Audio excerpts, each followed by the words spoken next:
We few.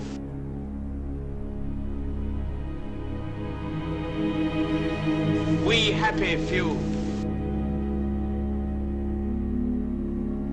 We band of brothers. For he today that sheds his blood with me shall be my brother. It wasn't until my brother of film came up to me again and asked me for help once more, and with the utmost faith in Ian McDermott, I accepted without hesitation.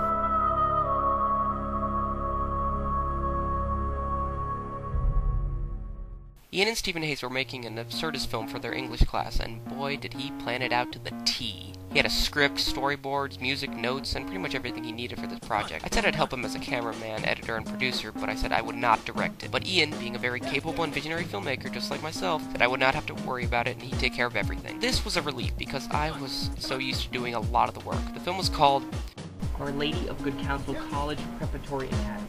I have to say that this is Ian's best work by far. It has so many good elements to it, I don't even know where to begin. I'll start with the music. Ian made very strong choices with the music. He used a lot of songs from bands and not too much instrumental. I find this difficult to do because a song can sometimes take away from the scene, but not with this. It totally highlights and emphasizes what is going on and draws you in. Back in the day, as we learned, a man was not considered to be Has he not gone beyond the hills? Has he not crossed the 7 seas? Props to Perth on that one. Another good aspect is the clever animation at the beginning of the film. Not much to say about it other than it speaks for itself. After this bit, there is an entire opening sequence of Steve and Ian getting ready. It lasts an entire song, almost like a Hollywood movie. Props to Perth again. And yep, Ian does favor being mute in a lead. Don't ask why, I don't know. I love the distinct opening title. But I'm a wanderlust king! Brief and to the point. This film takes on a very detailed approach, almost like director Darren Aronofsky, the director of movies like Requiem for a Dream, Black Swan, and The Fountain! This film is a big inspiration for La Rosa 3.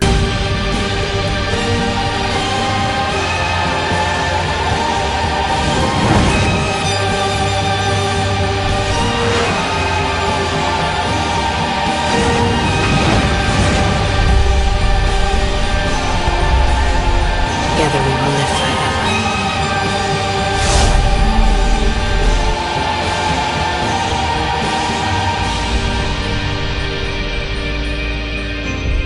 But I digress. There are a lot of establishing shots underscored by music. Look, superb, I tell you! Work is gritty and free-moving, but I think that's just because they didn't have a dolly. But it still looked good. From start to finish, this film has so many little symbols and jokes poking fun at GC. You almost need to listen for them and watch the film several times to catch them all. It's a very well and cleverly written script, kind of Quentin Tarantino-esque. It talks about urinals. I'll sacrifice convenience for luxury any day. In old country, these were fountains. Here they're urinals. The unavailability of the courtyard. Here we are. Pointless statues in the hallways. There's 6 statues in the 5 values. So, what's this about? It has no value. Ian making out with the guitar.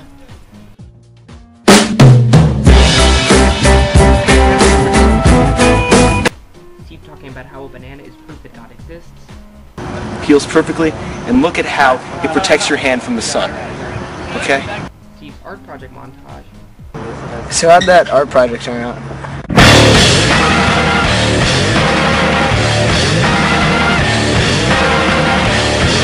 The multiple fake endings.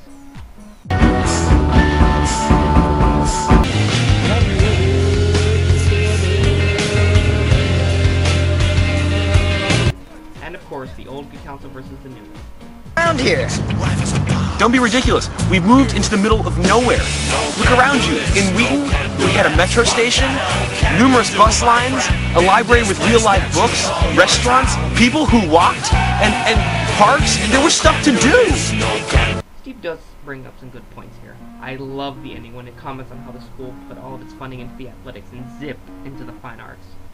I had to hand it to him. He knew what he was doing. The film ends on a very good note, visually and musically. It has the boys doing their little dance and cuts to several shots of GC. Kinda nostalgic, really. I haven't been back there in years. And of course, after the credits, there's that whole work video. Pretty absurdist. This is it!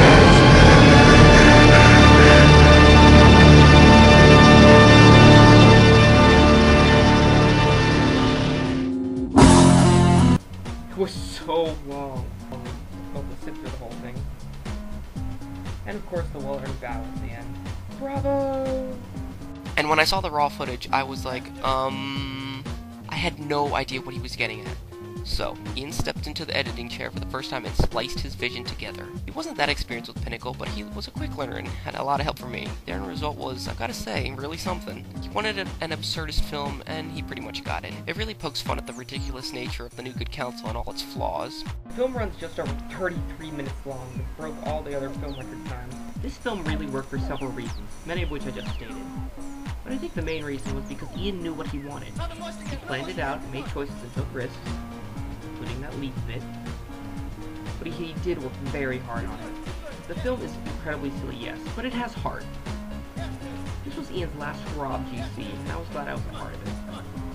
During the editing, I did have a lot of input with some stuff.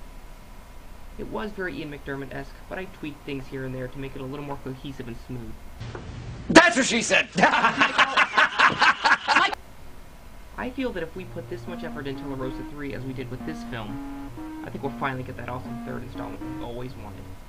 Dude, finally.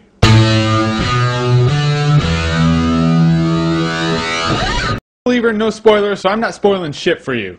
Before we knew it, prom was over, and we were about to don our blue robes and bid farewell to good counsel forever. It was a really bittersweet moment, especially for me. The year had ended on a kind of dull note. We were all so sick of each other, and just wanted to get out of there. We got our diplomas and it was all over. No more good counsel. Good day, sir! That summer, we saw very little of each other. No more midnight premieres, no more spur-of-the-moment films for fun. It was kind of sad for me, having an awesome summer the year before. But as the weeks of August came to a close, Ian called me and wanted to make one last hurrah film. I grabbed my camera, jumped in my car, and Batman Begins did over to his house. We of course had no idea what we wanted to do. I wanted to make some sort of trailer, and he wanted to do something in the style of the 80s. So combining our brilliant ideas, we made Drawn and Quartered.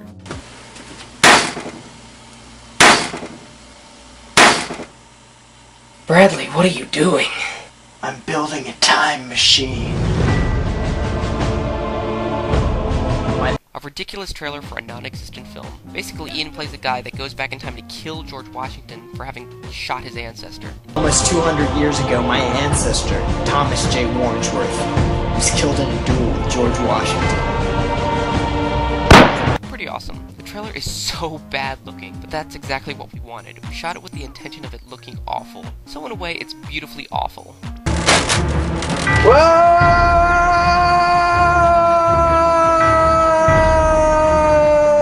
If you will. Ian recorded a voiceover for it and makes the trailer. Don't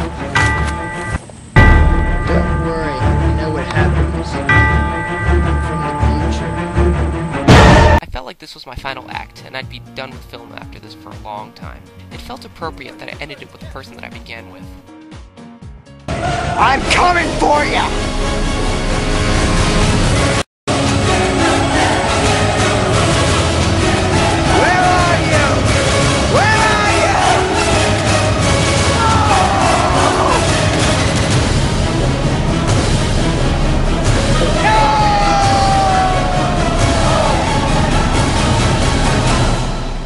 I will take back what's rightfully mine.